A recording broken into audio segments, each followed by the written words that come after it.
हर समस्या का निदान है, पर निदान किसी दूसरे के पास नहीं, निदान केवल मेरे भोले नाथ के पास में है। आपको अगर किसी समस्या का सफल आनंद चाहिए तो शंकर की शरण में जाओ।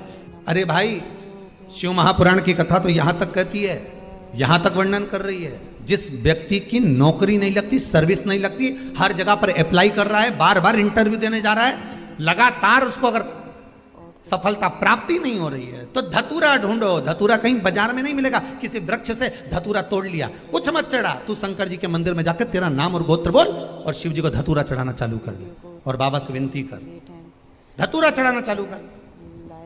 अब धतूरा कोई बहुत कीमती होता है क्या? बहुत पैसे का मिलेगा क्या?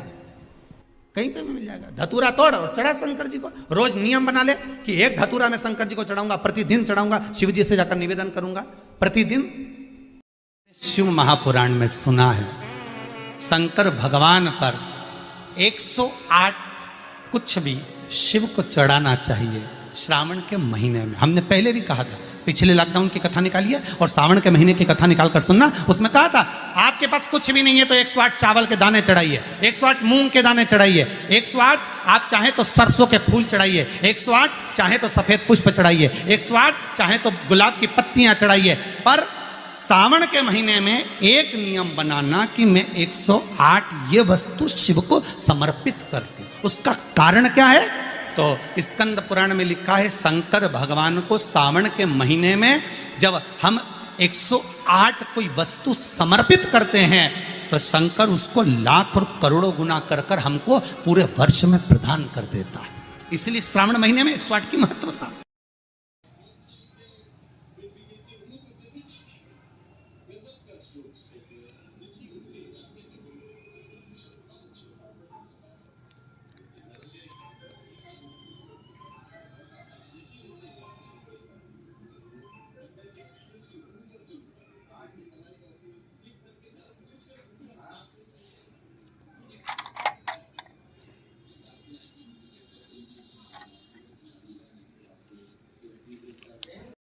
शमी के वृक्ष के नीचे शमी की ही मिट्टी का शिवलिंग बनाकर उस पर जो बेलपत्र समर्पित करता है और शमी पत्र समर्पित करता है, वो बेलपत्री को उठाकर ले आता है, शमी पत्र के साथ में शिवलिंग की पूजन करी हुई शिवलिंग का विसर्जन कर देता है।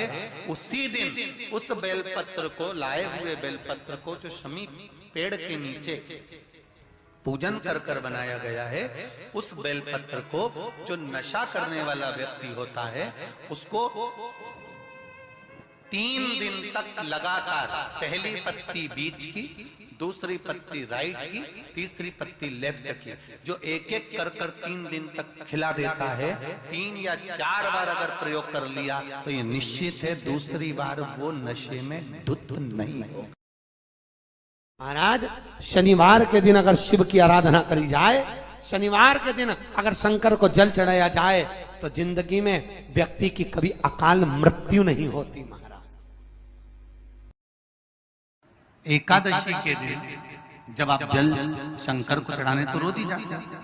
जब एकादशी का दिन रहे और शंकर जी के मंदिर में आप जल समर्पित करें तो 3 बार मुख से स्वधा स्वधा स्वधा या स्वधा स्त्रोत का पाठ, जिसमें 12 श्लोक, पंचमी, अष्टमी, एकादशी, प्रदोष, शिवरात्रि, अमावस्या और पूर्णिमा, जो सावन के महीने में अधिक मास पड़ता है, उसमें ये 7 तिथियों पर जो 5 दीप भगवान के सामने प्रज्वलित कर कर अपने दरवाजे के पास में बाहर की ओर रख देता है, उसके घर में कभी रोग, बीमारी और लक्ष्मी की कोई कमती नहीं होती, उसका जीवन सार्थक है। पर सावन के महीने में अधिक मास के संजोग पर ये होता है।